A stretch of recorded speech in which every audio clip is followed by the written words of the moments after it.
Se agradece que hayan prendido el aire acondicionado, ¿verdad? Gloria al Señor. Bien, hermanos, vamos a la última sesión. Vamos a la última sesión con el favor del Señor y bueno, es una tertulia, es un tiempo, una noche, un rato agradable siendo expuestos al Evangelio. Después de haber visto al más terrible pecador por la mañana cuando te viste en el espejo, pues llegar y deleitar de la gracia del Señor es algo hermoso, la verdad. Y recordar que por su misericordia estamos de pie. Así que yo estoy en el entendido de que saben evangelizar, que saben el uso de la ley. Quiero hacer esto muy breve, solo para introducirnos a la siguiente enseñanza, que es la apologética, una ruta al Evangelio. Pero quiero recordarles, hermanos, la importante llave o herramienta que Dios le ha dado a la iglesia para la evangelización, y esto es el uso de la ley. Living Waters no está enseñando un método nuevo, no es el método de Ray Comfort, sino es un llamado a volver a las Escrituras y a evangelizar bíblicamente.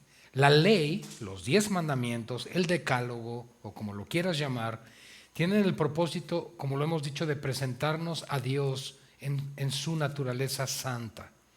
Los mandamientos tenemos dos opciones. Podemos verlos desde la perspectiva de no hagas, no hagas, no hagas, o desde la perspectiva de un Dios creador compasivo y paternal que nos dice, te quiero librar de mí mismo. Hay dos opciones de verlos. Y por lo tanto, hermanos, cuando estamos viendo los mandamientos, nos encontramos con un serio problema. Dios es bueno y el otro es que tú y yo no lo somos. Ante esa ley, todos somos culpables. Dice Romanos 3, 19 y 20, que al expresar la ley o al presentarnos o exponernos ante la ley, toda boca se cierra, es decir, todo argumento se pierde. Porque mientras dices, es que él miente, por eso miento y no hay problema, la ley dice, sí, pero tú también y te condeno a ti. Es el problema, porque muchas veces nos comparamos con otros, pero hay que compararse con Cristo. Eso es lo importante. La ley entonces quita todo argumento, es decir, cierra toda boca y nos deja bajo el juicio de Dios.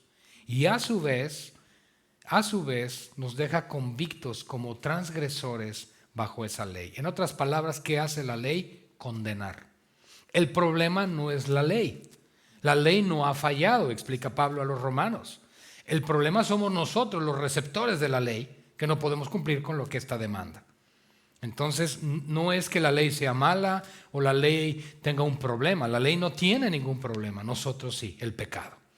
De hecho, cuando consideramos qué es lo que vio Dios en nosotros para salvarnos, muchas veces en esos tiempos de alabanza, de adoración, entramos hasta románticamente delante del Señor y, oh Señor, ¿qué has visto en mí? Y podríamos pensar que Él dice, pecado.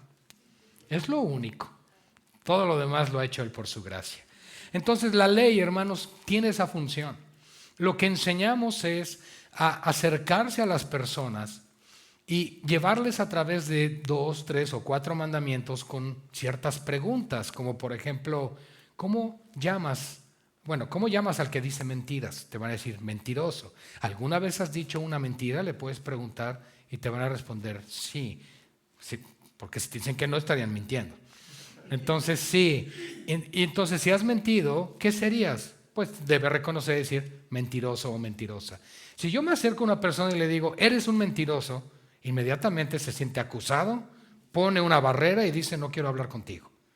Pero si a modo de preguntas hacemos que ellos lo digan, a través de llevarles por medio de 2, 3, 4, 5 mandamientos, el Espíritu Santo cumple su ministerio, convicción de pecado, justicia y juicio. Y entonces los expones a lo siguiente: si tú murieras hoy y Dios te hace justicia, sabiendo que has quebrantado su ley, diciendo que eres mentiroso, ladrón, blasfemo y adúltero de corazón, serías inocente o culpable. Y pues si son honestos te van a decir culpable. ¿Ok? Ese es el veredicto. Ahora viene la sentencia. ¿A dónde irías? ¿Al cielo o al infierno? Y si viene honestidad también dirán al infierno. En esos momentos exhortamos a que dejen unos segundos para que sientan el peso de la ley, porque hasta ese punto no les has predicado el Evangelio. La ley lo único que ha hecho es mostrarles su pecado. El apóstol Pablo dijo que por la ley es el conocimiento del pecado, porque dice, yo no conocería la codicia si la ley no dijera, no codiciarás. Entonces la ley da conocimiento. Hoy en la mañana, por ejemplo, te levantaste, te viste al espejo y quizás si había una lagaña, no tomaste el espejo y te la quitaste con él, ¿verdad? ¿Con qué te limpiaste las lagañas de los ojos? Con la agua. Entonces el espejo solo te mostró tu impureza o tu suciedad y el agua fue el instrumento para limpiar y lavar. De la misma forma, la ley nos muestra nuestra condición y el agua de la palabra es la que limpia toda esa impureza y pecado. ¿Tiene sentido? Ok, entonces lo hacemos de esa forma y una vez que los tenemos en ese punto y reconocen que son culpables y que además les preocupa que si mueren irían al infierno, entonces les dices, hay buenas noticias para ti. ¿Sabes lo que Dios ha hecho por pecadores como tú y como yo para que podamos ir al cielo? ¿Qué hizo? Siempre saben, pero no saben cómo aplicarlo. Es decir, ellos saben que Jesús vino al mundo, que Él murió en una cruz, pero les puedes decir incluso si te responden, Él murió por nosotros, le puedes preguntar, ¿y eso de qué te sirve saberlo ahora? Van a decir, no, pues realmente no de mucho. Ok, entonces, ¿qué es lo que hay que hacer? La Biblia enseña que Dios envió a su Hijo en semejanza de carne y sangre para vivir la vida perfecta que tú y yo no podemos vivir. Pero también para padecer la muerte que tú y yo merecíamos, porque la Biblia dice que la paga del pecado es la muerte. La Biblia así también dice que siendo Jesús inocente y sin culpa, resucitó de entre los muertos en victoria, conquistando al reino de la muerte, al pecado y a Satanás. Y la Biblia dice que si te arrepientes de tus pecados y pones tu fe solamente en Jesucristo y en lo que Él hizo por ti, no confiando en tu religión, tu tradición o tu costumbre, puedes ser perdonado de tus pecados y obtener el regalo de la vida eterna. ¿Son buenas noticias para ti? Te van a decir, por supuesto. Y entonces, en ese momento, muchos caen en la tentación de decir, ahora entonces repite después de mí. Y repiten una oración, pero no es el caso. Lo que hay que hacer es decirle, si sabes que la muerte podría alcanzarte el día de hoy, ¿cuándo piensas ponerte a cuentas con Dios? Seguramente dirán, pues hoy mismo. Si te dicen, lo voy a considerar, usa el ejemplo que usa Ray Comfort. Dice, imagina que estás por un momento en un avión a 10,000 pies de altura, abrieron la puerta y te dijeron que ahí está un paracaídas para ti porque tienes que saltar en cualquier instante porque el avión se va a estrellar. Mi pregunta para ti es, ¿considerarías ponerte el paracaídas o te lo pones? No, pues me lo pongo. ¿Por qué? Porque eso depende de mi vida, porque en cualquier momento tendré que saltar. Le dije, estás haciendo lo mismo. Tú me estás diciendo que vas a considerar creer en Cristo cuando no sabes si en cualquier momento tendrás que saltar a la eternidad sin Dios. Entonces son formas de llevarle. Y una vez que entiende todo esto, ya puedes orar por ellos, puedes orar con ellos, pero ellos deben en sus propias palabras pedirle perdón al Señor. Y ya le puedes dar todo el seguimiento que quieras, regalarle una Biblia, invitarlo a tu congregación, lo que quieras. Pero lo importante es que reconozcan que han pecado contra Dios y que hay gracia en el Señor Jesucristo. Amén. Muy bien. Quise dejar esto porque si no van a decir, ¿y en qué momento hablaron de lo que? Ya está. De lo que enseña Living Waters. Bien, ahora la apologética, una ruta al Evangelio. Apologética, yo sé que es una frase que han escuchado comúnmente o en los últimos tiempos. Si podemos brincar a la siguiente, por favor. Apología o apologética, hermanos, nos dice aquí una definición que en su sentido más amplio es la defensa de una creencia, una idea o un sistema, especialmente en el ámbito religioso. En el contexto cristiano, que es el que nos corresponde, la apologética se refiere a la defensa de la fe cristiana, buscando argumentos racionales y evidencia para justificar la existencia de Dios, la verdad del cristianismo y responder a objeciones críticas. Ojo, solo el Espíritu Santo puede convertir un corazón. Nos queda claro. Tú puedes presentar los mejores argumentos racionales a una persona y no por eso se va a arrepentir y creer en Cristo. Eso que quede claro. Pero es una herramienta que nos puede ayudar a que la persona haga uso del sentido común para poder razonar acerca de la fe de la cual estamos hablando. 1 Pedro 3:15. Es en 1 Pedro 3:15 donde aparece esta palabra griega, apología. Dice, sino santificad al Dios, el Señor, en vuestros corazones y estad siempre preparados para presentar defensa con mansedumbre y reverencia ante todo aquel que os demande razón de la esperanza que hay en vosotros. La palabra defensa es apología. Así que la apología cristiana, hermanos, es una defensa verbal. En el área de la teología se utiliza para defender lo que nosotros creemos. Ahora, algo importante, siguiente por favor, la apologética debe ser vista como un puente, hermanos, como un puente. ¿Qué significa esto? Que la apologética es solo un medio y no es un fin. Nuestra meta no es ganar nuestros argumentos, sino guiar a las personas hacia Cristo. No se trata de que salgan dos personas a evangelizar y tuvieron un debate con algún agnóstico, con un ateo, y al final puedas decir a tu compañero, ¿viste cómo le gané todos los argumentos? No, esa no es la intención. La intención es que conozcan a Cristo. Tiene que haber mansedumbre, respeto y humildad. Es lo que el Espíritu de Dios inspiró a través de Pedro. Entonces, hermanos, hagamos uso de estas herramientas que Dios nos da. Pero es solamente un medio a través del cual podemos llevar a las personas a que conozcan a Cristo. Finalmente, nadie se va a salvar por razonamiento, por ósmosis. No puedes decirle a una persona, mete tu Biblia debajo de la almohada y al día siguiente serás salvo. Esas cosas no pasan, hermanos. Tenemos que predicar el Evangelio y tenemos que hacer el uso de estas herramientas, pero hacerlo con sabiduría, con un objetivo claro. Jesús, por ejemplo, en Marcos 1:22, y se admiraban de su doctrina porque les enseñaba como quien tiene autoridad y no como los escribas. Y no es porque Jesús se parara y diera un diálogo en cierto tono de voz o a cierta velocidad y matices. No, es porque Él hablaba la verdad y hablaba con autoridad. Y no hay manera de resistir el espíritu o la sabiduría que el creyente tiene. Lo importante es equiparnos también, capacitarnos, que es lo que estamos haciendo esta noche. Pero, hermanos, no tengamos nosotros como frustración el hecho de poder salir y no poder responder a algo.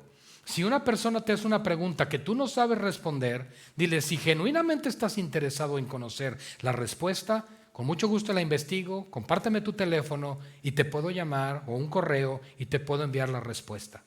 Pero no tratemos de responder de bote pronto porque a lo mejor la persona sí sabe la respuesta y nosotros quedamos mal. Y por querer quedar como un sábelotodo, al rato hasta damos muy mal testimonio. Esos cristianos hablan y ni saben. Entonces hay que tener cuidado, hermanos. Si no sabemos, no sabemos. Es válido decir, no lo sé. Pero a su vez eso es un reto y un desafío para equiparse, para prepararse y para estudiar más. Para que a la otra ocasión yo ya sepa qué poder responder. ¿Están de acuerdo con eso, hermanos?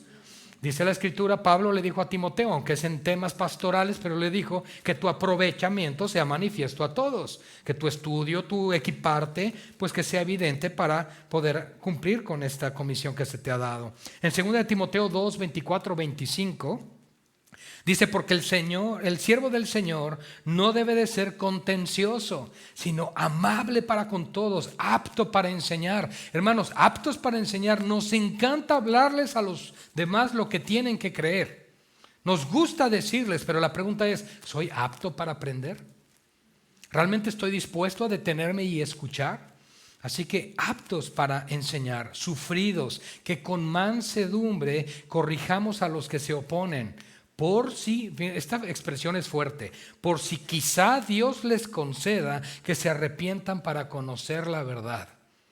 Por si quizá Dios les conceda. Entonces tu actitud debe de ser mansa, humilde. Presentas el Evangelio, presentas a Cristo, por si quizá Dios le conceda creer.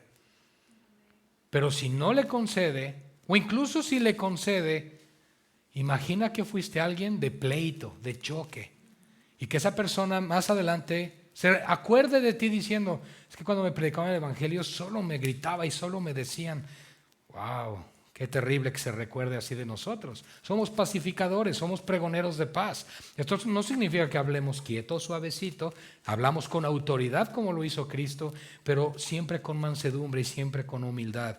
Qué importante es que nuestra apologética o nuestro evangelismo vaya respaldando con un carácter piadoso.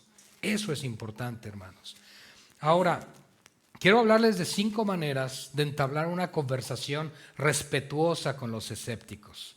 Una conversación respetuosa. Recuerden que ese es nuestro objetivo, guiarles a Cristo. No olvides, primeramente, al hablar de fe con escépticos, el objetivo no es ganar una discusión, sino interactuar respetuosamente, sembrar la verdad y guiarlos hacia Cristo. El poder no está en el sembrador, está en la semilla, y tenemos que asegurarnos de poder sembrar esa semilla en el corazón. Judas 1:22, a algunos que dudan, convencedlos, dice la palabra. ¡Wow!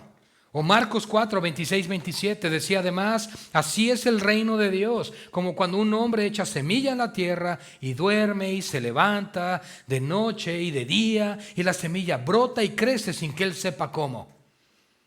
Finalmente, hermanos, como dijo Pablo a los Corintios, ¿qué es Apolos? ¿Qué es Cefas? ¿Qué es Pablo?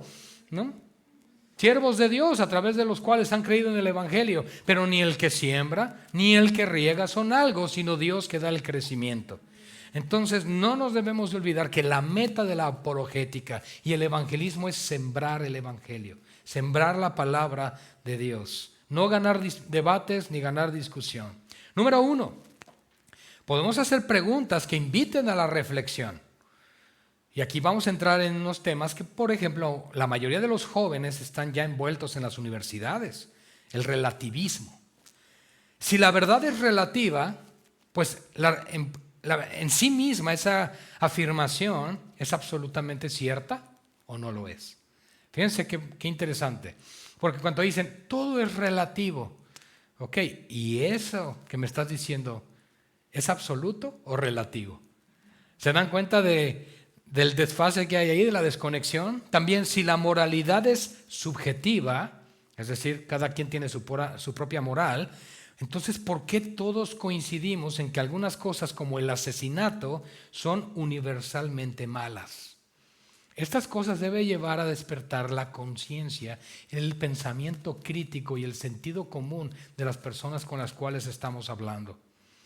O por ejemplo, ¿qué evidencia te convencería de la existencia de Dios? ¿Alguna vez te has puesto a pensar que hay cosas que no se pueden ver pero que existen? ¿Has visto alguna vez tu cerebro? ¿Has visto los pensamientos de otra persona? Y hoy hasta con la tecnología, ¿has visto el Wi-Fi? ¿Y cómo se transmiten hasta archivos así? Eso nos da a entender, y fíjense que es sutil, pero son detalles que puede llevar a una persona a entender que algo que no se ve no significa que no exista. Porque estamos normalmente acostumbrados a poder palpar, oír, ver, gustar, pero hay evidencia de que hay cosas que sí existen aunque no las veamos. Proverbios 18:22, el necio no se deleita en el entendimiento, sino solo en expresar su opinión. Tengamos cuidado, hermanos, de estos. Tenemos que recordar que el hacer afirmaciones inmediatas es un peligro. Tenemos que hacer preguntas que cuestionen su visión de las personas acerca del mundo. Yo sé que aquí en el cristianismo han escuchado acerca de la cosmovisión, cómo concebimos el entorno, lo que nos rodea, y podemos ayudarnos cuando una conversación se está dando con cualquier persona que estamos evangelizando, preguntarles en qué creen, en cómo conciben las cosas, a dónde vas a ir cuando mueras, ¿crees que hay vida eterna? Son preguntas que son buenas hacerlas, hermanos, porque no podemos llegar directo a decirles que crees que Jesús murió en la cruz por ti, porque van a decir, ¿y eso a mí qué? No me interesa, no me importa. Entonces tenemos que establecer una conexión y un diálogo con la persona, si es que tenemos el tiempo para ello. Pero normalmente Ray Comfort nos dice que si tú tienes 10 minutos con una persona y no le predicaste el evangelio, solo perdiste el tiempo. Entonces no necesitas más tiempo para evangelizar, no necesitas convertirte en su compadre, su amigo, que sea ya tu mejor compañero del trabajo para ahora sí hablarle del evangelio. Quiero invitarle algún día aquí a cenar a la casa para hablarle de Cristo. Pues cuando llegue esa fecha, probablemente esa persona ya murió. Puede suceder. Entonces, tenemos que ser intencionales en el evangelismo. Vamos a ver un ejemplo rápido en un video de lo que es relativismo. Es muy corto.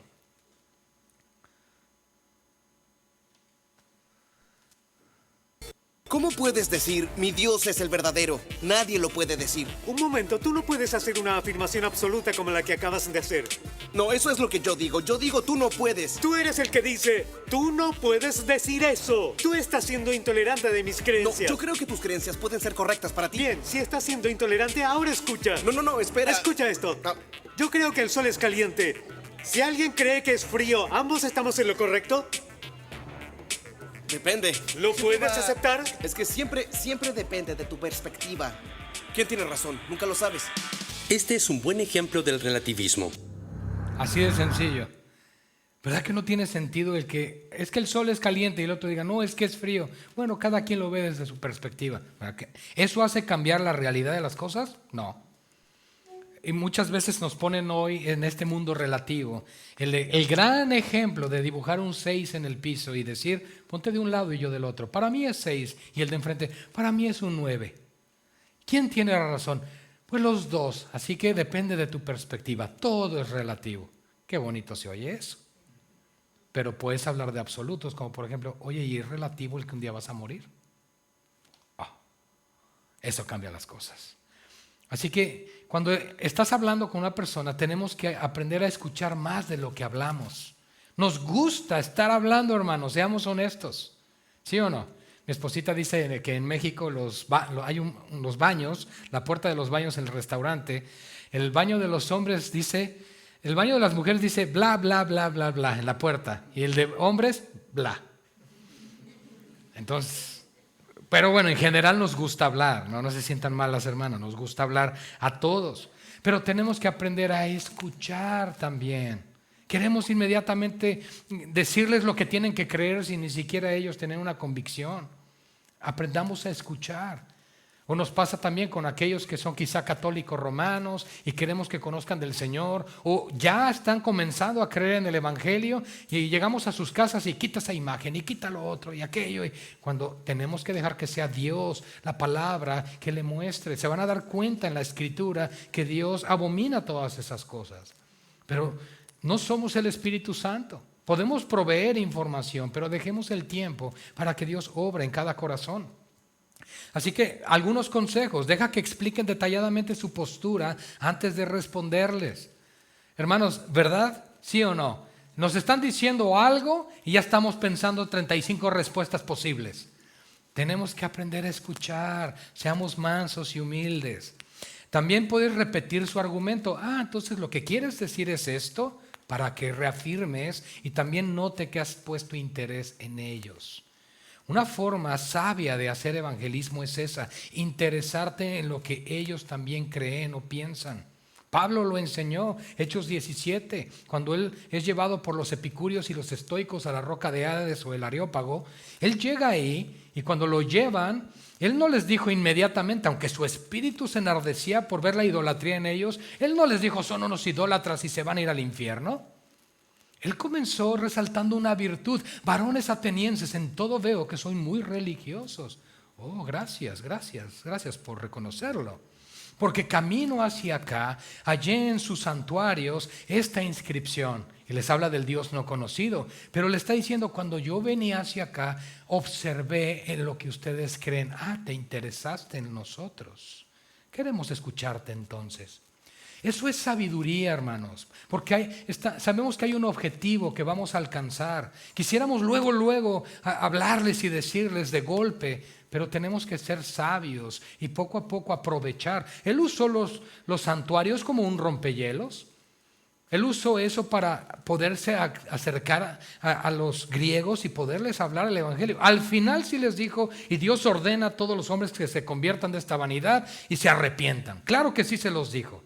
Pero hubo un proceso. Si lo hubieran comenzado de golpe señalando el pecado y que tenían que arrepentirse, probablemente le hubieran dicho, ¿sabes qué? No queremos escucharte, gracias. Entonces, sí, podemos tener ese celo, ese deseo y ese anhelo, pero tenemos que ser sabios y prudentes.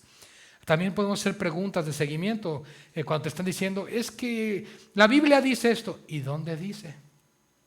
¿O dónde lo leíste? No, es que me dijeron, entonces no lo has leído. No, pues la verdad no. Y entonces puedes comenzar a hablar con ellos. Es importante hacer esto. También esa pregunta que vemos aquí abajo, ¿y cómo sabes tú eso? ¿De dónde obtuviste la información? Santiago 1:19, recordemos esto, que todo hombre sea pronto para oír, tardo para hablar y tardo para irarse. Hay que aprender a escuchar y no inmediatamente querer responder. Dios nos ayude en esto, hermanos. Así que escuchar activamente demuestra respeto, genera confianza y permite comprender mejor lo que realmente creen los demás. Siguiente, 3, usa la lógica y la evidencia, no solo la emoción. Y la lógica y la evidencia podemos usar aspectos que en este mundo son científicamente probados. El ADN, por ejemplo, es un lenguaje codificado. ¿Acaso los códigos surgen por casualidad o tienen que ser diseñados y programados por alguien? Eso podrías preguntar. O la historia, hablemos de la resurrección de Cristo. Esta tiene más evidencia histórica que muchos eventos antiguos. Voy a profundizar en ello un poquito más adelante. O filosofía. A ver, responde esto. Si Dios no existe, entonces ¿de dónde provienen los valores morales que tienes? Eso le puedes preguntar a un ateo. Porque un ateo puede decirte lo que está bien o lo que está mal. ¿De dónde viene eso? Tú no puedes saber que una línea es recta a menos que conozcas lo que es una línea curva, por ejemplo. Nos dice 1 Pedro 3:15 que estemos siempre preparados para presentar defensa. Pero tenemos que tener cuidado que nuestra defensa como creyentes siempre sea circular. ¿Qué significa una defensa circular dentro de la apologética? Que los cristianos siempre queremos decir es que la Biblia dice, la Biblia dice, la Biblia dice. Pero el ateo te va a decir, la Biblia no es mi autoridad, no creo en ese libro. Entonces, si nos quedamos en ese punto, vamos a decir, ¿y ahora qué hago? Es que no creo en la Biblia y todo lo que le digo de argumentos es según la Biblia. Entonces, debemos investigar un poquito, conocer acerca de ciencia y demás. Esto no es pecado, hermanos, no es malo, es apologética. El Evangelio no estamos hablando de ciencia, el Evangelio está en la Biblia, pero todos los aspectos que rodean en este mundo, Dios los permite por algo y dan testimonio de Él. Si los cielos dan testimonio de su gloria, hermanos, entonces tú le puedes decir, ¿sabías que ¿sabías que el ciclo del agua, el cual ha sido demostrado por los científicos, también está en la Biblia, en el libro de Job? Por ejemplo. ¿Sabías que los científicos descubrieron que el avestruz es tan torpe que puede caminar hacia atrás y aplastar a sus propios huevos? Pues la Biblia lo dice en tal libro y lo dijo siglos antes. Entonces, ¿qué le estás diciendo a aquel que no cree en la Biblia? ¿Sabes? La ciencia dice esto, ¿estás de acuerdo? Sí, y la Biblia dice que es cierto. No lo sabía. Entonces tú le estás ampliando el panorama y le estás dejando ver que la Biblia no solamente es un libro religioso, sino también un libro que nos puede aportar arqueología, ciencia y demás. Y eso puede despertar el pensamiento crítico en la persona de estar abierto a lo que la Biblia dice. ¿Amén? Muy bien, eso puede servir y es útil. Siguiente, 4. Entonces, enfócate en Jesús, no solo en las discusiones. Cuando estás hablando de personas religiosas, porque incluso un musulmán te puede decir que Jesucristo es un profeta, que el Corán habla de Jesús. Entonces tú sencillamente le puedes decir, oye, ¿y en el Corán dice que tú obedezcas todo lo que los profetas dicen? Sí, entonces ¿por qué no crees lo que dijo Jesús? Por ejemplo, es algo muy sencillo.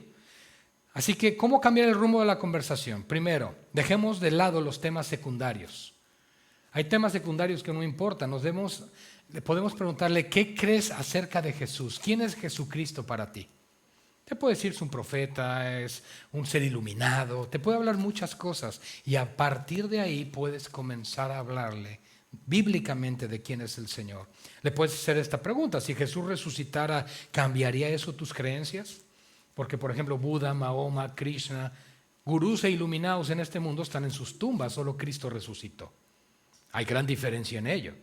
¿Has leído alguna vez los evangelios? Le puedes hacer esa pregunta. Porque normalmente dicen, la Biblia dice, pero nunca la han leído.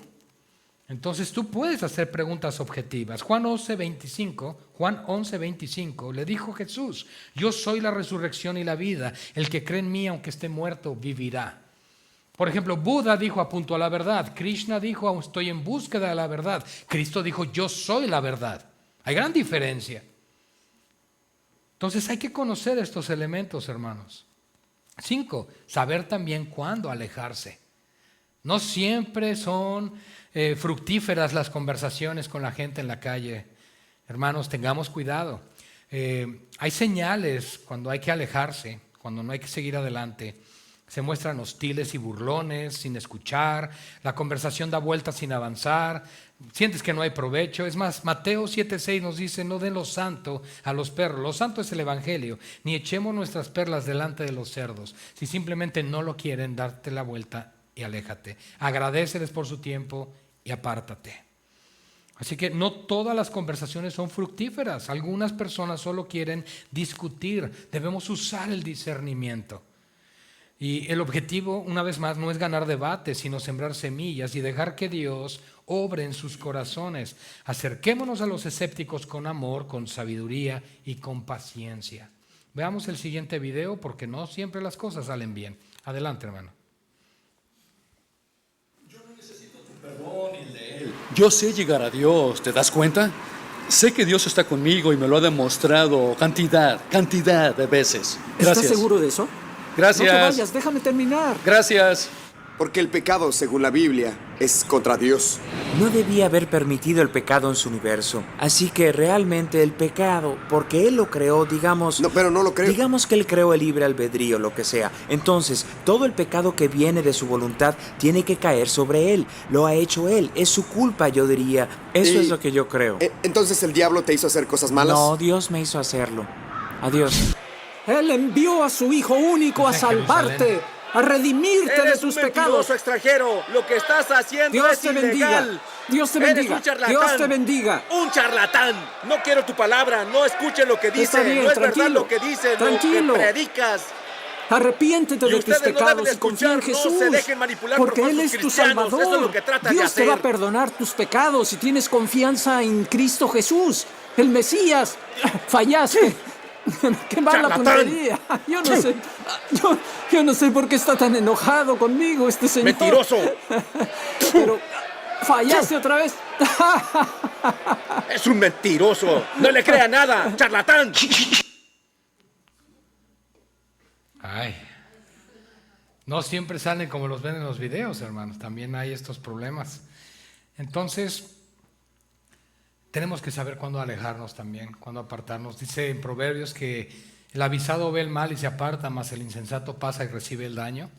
Hay que saber cuándo, cómo y dónde, y también ser guiados por el Señor.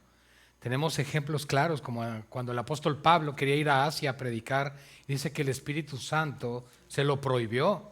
Más adelante, cuando Pedro escribe a los del Ponto, Galacia, Capadocia, Bitinia, nos damos cuenta que Pedro estaba predicando en aquella zona y por eso no le fue permitido ir a Pablo. Pero Pablo no lo sabía. Entonces, también ser guiados por el Señor, ser sensibles a su voz en ese sentido. Y si no hay paz en ir a predicar a cierto lugar, espera a que haya paz en tu corazón. Probablemente el Señor te está diciendo, no vayas por ahora, ten cuidado. Entonces, simplemente es un consejo, hermanos, que creo que es válido de considerar. 5 puntos de apologética para recordar en nuestras conversaciones. Número 1, la verdad es objetiva y no relativa. ¿Por qué es importante esto? Bueno, porque si la verdad es relativa, entonces esa afirmación en sí misma carece de sentido. Por ejemplo, todos los caminos proclaman a Dios. Todas las religiones nos llevan a Dios. O el propósito al final es ser una buena persona y portarte bien con todo mundo. Eso suena muy bien, pero no es el camino establecido por Dios para llegar a Él. A Dios no se llega según nuestro criterio, sino según el Evangelio. Y la única forma de llegar a Dios es por medio del único camino que Él estableció, Jesucristo. Recordemos que el camino de salvación no se encuentra en un lugar, sino en una persona. No se trata de decir, yo soy mormón, yo soy católico, yo soy cristiano. Si no soy de Cristo, no importa a dónde yo asista. La verdad objetiva existe en la ciencia, en la lógica, en la moral y también en los asuntos espirituales. Jesús no dijo, yo soy un camino. Él dijo, yo soy el camino. Entonces, son afirmaciones. Y el cristianismo es exclusivista porque normalmente te van a decir, es que ustedes piensan que tienen exclusivamente la salvación. Pues Jesús fue el que afirmó, yo soy el camino y la verdad y la vida, y ninguno viene al Padre si no es por mí. Entonces nuestro evangelismo no puede ser, bueno, es que Jesús te está dando un medio. No, Él es el camino. No hay otra opción. Él es el que venció a la muerte. No lo hizo nadie más. Dios dio testimonio resucitándole de entre los muertos. Entonces, no podemos diluir el mensaje o dejarlo como neblina que no se entienda bien, como diciendo, bueno, yo solamente quiero hablarte de la posibilidad que hay en Jesús y pues sí, y a veces con tal de que la gente nos escuche, le decimos, pues tal vez también ahí a donde vas te ayudan, pero mira, y cuidado, porque estamos nosotros transmitiendo una idea, un mensaje de que no hay seguridad, de que no hay convicción. Piensa en un testigo de Jehová. Cuando ellos te dicen que solo 144,000 se han de salvar. Hoy creo que ya modificaron el número, porque si no ya no se salvarían. Pero imagina por un momento, cuando ellos te dicen que el destino final del alma es la fulminación. ¡Pum! Todo se acabó. Entonces yo volteo y les digo, entonces ¿para qué haces lo que haces? O sea, ¿qué sentido tiene que estés tocando a las puertas y haciendo todo esto si al final ya no hay nada? Y los haces pensar. ¿Sí me explico? Los haces pensar.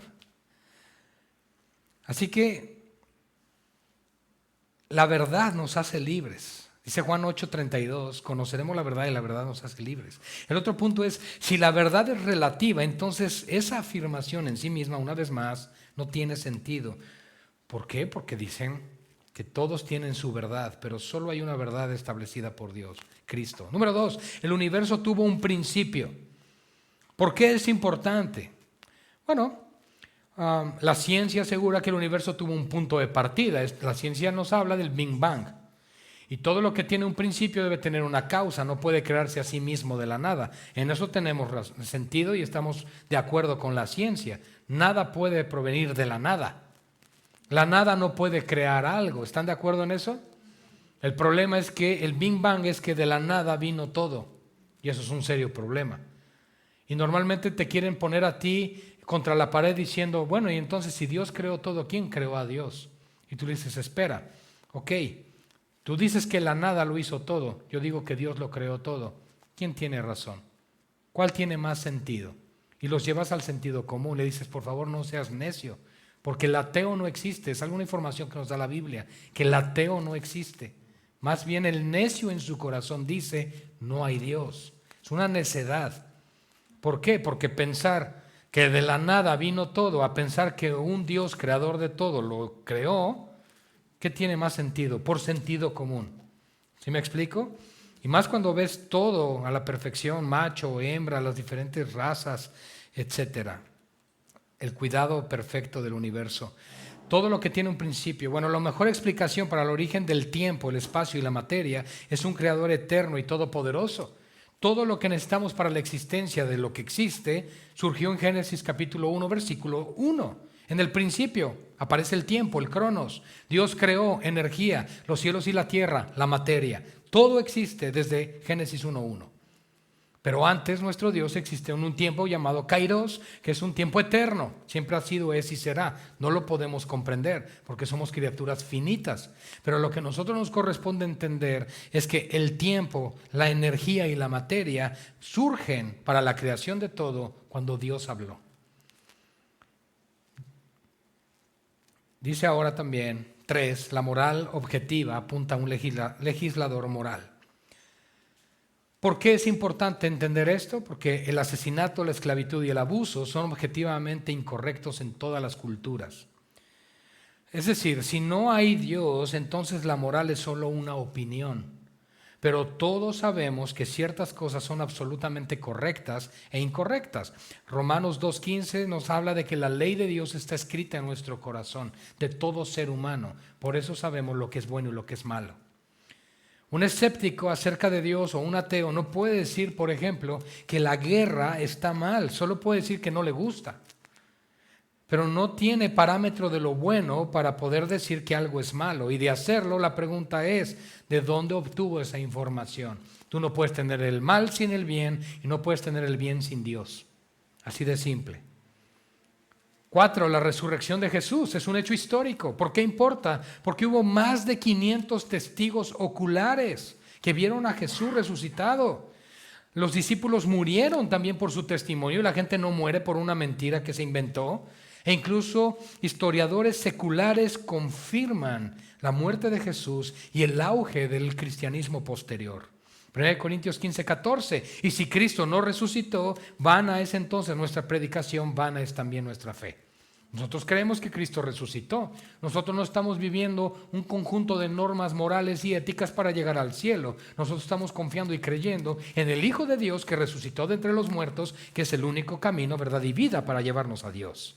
Hay gran diferencia en eso, hermanos. 5. El cristianismo se trata de Jesús. ¿Por qué es importante? Porque no se trata de reglas, se trata de una relación con Cristo.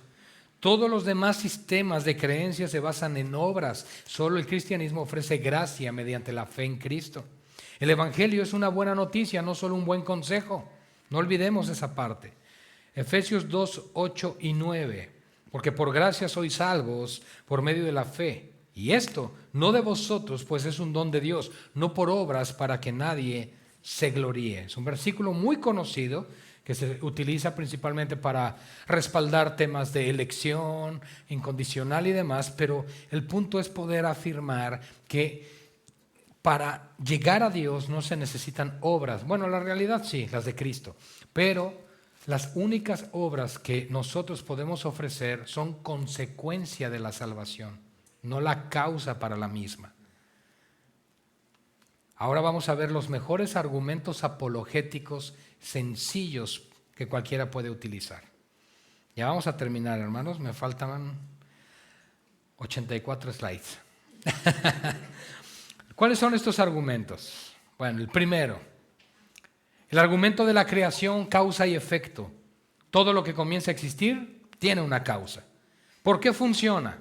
Ya hablamos un poco de que la ciencia coincide en que el universo tuvo un comienzo, el Big Bang, y todo efecto debe tener una causa. Entonces, ¿qué causó el universo? Dios, es la explicación más lógica. Ahora, hablando con un escéptico o con un ateo, que estás hablando con el tema del origen del universo, la pregunta es esta: si hubo una explosión, entonces debemos considerar qué la detonó. Número 2, ¿de dónde salieron los elementos para la existencia de todo? Número 3, ¿de dónde salió el tiempo? Número 4, ¿de dónde salió el espacio para que habitara el universo? ¿Se dan cuenta de eso? Porque todo es muy bonito y decir, mira, es que todo explotó, polvo de estrellas. Sí, ¿y de dónde salió? ¿Qué ocasionó la explosión? ¿Y dónde estaba precisamente el espacio para que todo eso pudiera suceder? Y si todo fue explosión y grandes temperaturas, ¿de dónde salió el agua? ¿Y de dónde salieron los animales, los peces? ¿O es que el hombre viene del pez? ¿Y qué evolucionó primero, el pulmón o el corazón? ¿Pero para qué quería corazón? No había sangre que bombear. Pero si salió del agua, tenía branquias. ¿Por qué no se asfixió? ¿Se dan cuenta, hermanos? Por eso el orangután sigue siendo orangután y el hombre sigue siendo hombre. Supuestamente, los evolucionistas dicen, no que venimos del mono o del orangután. Ellos dicen que venimos del mismo primate. Pero al final, para poder llegar al eslabón perdido que llaman Lucy, tienen que encontrarlo. Y hemos dicho, está tan perdido que nunca lo van a encontrar, porque no existe. Dios hizo al hombre a su imagen y semejanza, a diferencia de los animalitos que por muy hermosos y preciosos que son, no fueron creados para la vida eterna con el Señor. 2. El argumento del ajuste fino. El universo está diseñado. Solo piensa, si la Tierra estuviera un poco más cerca o más lejos del Sol, no podría existir vida. Y damos gracias a Dios porque está a la distancia perfecta para que tú y yo no nos rosticemos y a su vez para que maduren nuestros jitomates. ¿Por qué funciona? Porque el universo está lleno de condiciones precisas que permiten la vida. El azar no lo puede explicar, pero un diseñador inteligente, Dios, sí. Salmo 19:1, los cielos declaran la gloria de Dios. Analiza esto, si la gravedad fuera un poco más fuerte o más débil, no se formarían planetas. El universo parece diseñado porque lo es. Porque lo es. Así de simple. 3, el argumento moral de lo correcto y lo incorrecto. Se necesita un estándar. ¿Por qué funciona? ¿Por qué funciona? Bueno, las personas saben instintivamente que cosas, una vez más, como la violación, la esclavitud, son malas. Pero si no hay Dios, la moralidad es una opinión. No me gusta la esclavitud, no me gusta la guerra, pero no puedes decir si está bien o está mal, porque no tienes principio moral o una base para hacerlo. No habría diferencia entonces entre cuestionarse si un hombre puede matar a su perro para matar a su hijo hambriento o matar a su hijo para alimentar a su perro hambriento. Simplemente diríamos selección natural. Es el naturalismo que hoy se promueve. Entonces, simple y sencillamente, el más fuerte prevalece, pero no es así. Dios tiene en orden todas las cosas. 4, la resurrección de Cristo es un hecho histórico. Múltiples testigos, Josefo, Tácito, aún quienes fueron seculares, confirman este hecho. Los discípulos murieron por su testimonio. Nadie lo hace por una mentira conocida. Si Jesús no resucitó, ¿por qué sus discípulos murieron por esa afirmación? La gente no muere por algo que sabe que es mentira, un invento. Romanos 7:4, así también vosotros, hermanos míos, habéis muerto a la ley mediante el cuerpo de Cristo para que seáis de otro, del que resucitó de los muertos, a fin de que llevemos fruto para Dios. Entonces la fe de la cristiandad descansa o radica en que Cristo resucitó. Tiene que ser un hecho ciertísimo para nosotros. Yo sé que vivimos por fe y no por vista. No vimos la resurrección, ni siquiera vimos a Cristo crucificado. Pero así podríamos entonces invalidar toda la historia. Yo no vi las cruzadas, yo no vi la Inquisición, yo no vi el circo romano, aunque haya evidencia de su existencia por lo que hay ahí. Entonces la historia está para eso, para registrar acontecimientos que en un futuro vamos a reconocer como hechos veraces. Y los historiadores del primer siglo registran que Jesucristo es real, que su movimiento es real y que fue visto después de su resurrección. Mateo 24:35, el cielo y la tierra pasarán, pero mis palabras no pasarán. Gloria a Dios por eso. 6, el argumento de las vidas transformadas o la transformación personal. Ateos, criminales y escépticos han aceptado a Cristo y han transformado sus vidas radicalmente. El Evangelio ha transformado culturas, familias y naciones enteras. El Evangelio, recordemos, no se adapta. El Evangelio es la verdad. El Evangelio trasciende sobre cualquier circunstancia. Si el Evangelio estuviera limitado por cualquier situación o contexto político, religioso o social, no sería el poder de Dios para salvar. El Evangelio sigue siendo autoridad porque es el mensaje de Cristo. 2 Corintios 5:17, de modo que si alguno está en Cristo, es para que despierten, hermanos. Nueva criatura es, las cosas viejas pasaron y aquí todo es hecho nuevo. ¿Están de acuerdo? Eso es lo que dice la Biblia. Entonces el Evangelio transforma. Recuerda, el Evangelio no es un mejorador de vida, no es tómate una pildorita para que te sientas mejor. Dios no quiere una mejor versión de ti, te tiene que hacer una nueva criatura. Así debe de ser. 7, el problema del mal. Dios y el sufrimiento. Si no hay Dios, entonces el mal es solo opinión. Los ateos suelen argumentar que el sufrimiento demuestra que Dios no es real, pero el mal en realidad apunta a Dios. Sin Él no podemos llamar a nada verdaderamente bueno o malo. Si Dios creó todo, Dios creó el mal, ¿qué le respondes a tu hijo o a tu nieto que te hace esa pregunta?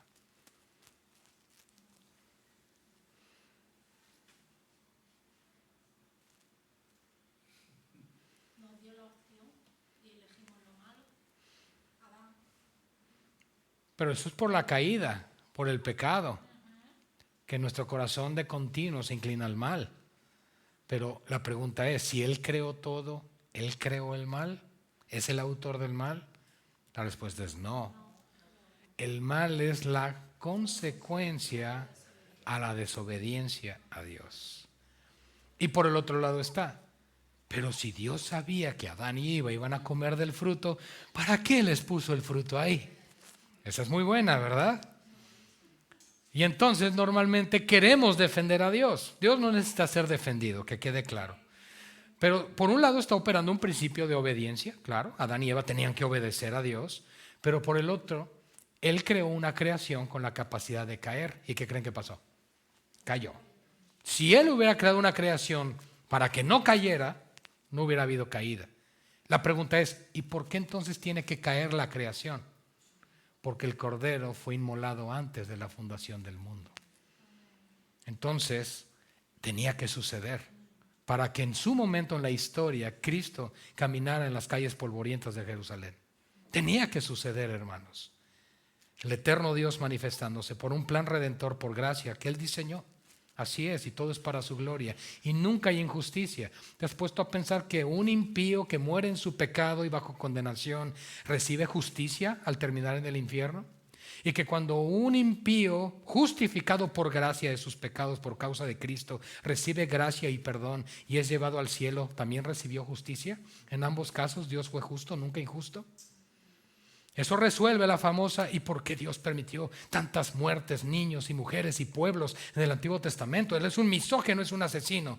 No, Él simplemente hizo uso de la condición en la cual ya se encontraba el hombre. El decreto forense desde Adán. En Adán todos mueren.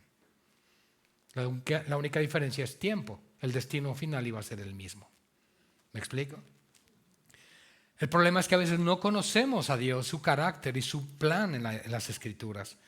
Y sé que esto no resuelve el problema en nuestra mente porque humanamente nosotros pensamos, no, es que yo creo que Dios no haría algo así porque yo no agarraría a un hijo y le diría, a ti sí y al otro no, y cosas así. Y es un dilema humano, pero estamos humanizando a Dios. Pero sus caminos y sus pensamientos son más altos que los nuestros. Y Él entonces resuelve lo siguiente en Romanos capítulo 8, si no mal me equivoco.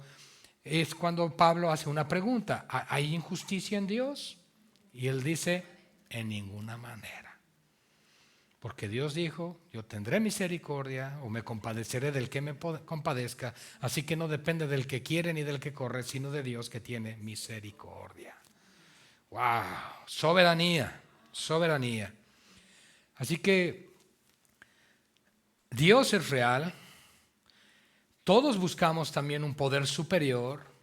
La gente intenta llenar el vacío, este es el 8, perdón, me brinqué, llenar el vacío de su corazón con éxito, relaciones, dinero, pero al final no lo consigue, porque este anhelo universal sugiere que fuimos creados para Dios.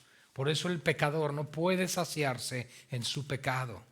Eclesiastés 3:11, Dios ha puesto eternidad en el corazón de los hombres. Y Hechos 17:27 dice, para que busquen a Dios y en alguna manera palpando puedan hallarle, aunque ciertamente no está lejos de ninguno de nosotros. 9. Jesús es diferente de todos los líderes religiosos. Todos los fundadores religiosos decían, sigan mis enseñanzas. Pero Él dijo, síganme a mí. Yo soy el camino y la verdad y la vida, algo que ya hemos citado de Juan 14:6. Así que ningún otro líder religioso afirmó ser Dios. Jesús perdonó pecados, realizó milagros y cumplió profecías, más de 300 acerca de Él en el Antiguo Testamento. Jesús resucitó de entre los muertos, nadie más lo ha hecho. Eso da autoridad. Recuerden que Hechos capítulo 1, versos 1 al 3, Lucas habla en referencia cuando escribe a Teófilo, dice en el versículo 3, a quienes también después de haber padecido se presentó vivo con muchas pruebas indubitables. Ahí está la autoridad del Señor. Gloria a Cristo. 10. La respuesta de Pascal. ¿Qué tienes que perder? Así se le conoce a este punto. Es decir, si el cristianismo es falso, no has perdido nada. Pero si es verdadero, rechazar a Jesús significa perderlo todo. ¿Estás dispuesto a correr ese riesgo? Finalmente es algo que puede funcionar en nuestro evangelismo. Y finalmente, hermanos, tenemos que presentar el evangelio. La apologética nos lleva al evangelio. El evangelio son las buenas nuevas de salvación, pero las buenas nuevas de salvación no se entienden hasta comprender la mala noticia. Tú no vas al médico y al sentarte antes de que te hagan cualquier prueba te vas a tomar todos los medicamentos que te den. No, tú vas a decir si ni siquiera me ha examinado. Pero cuando toma el médico tiempo para examinarte, hacerte estudios y después al tener los resultados te dice, tienes todas estas evidencias de esta enfermedad, tienes que tomar el siguiente tratamiento, te lo vas a tomar. ¿Por qué? porque tuviste nueva información que no tenías. Lo mismo es el Evangelio.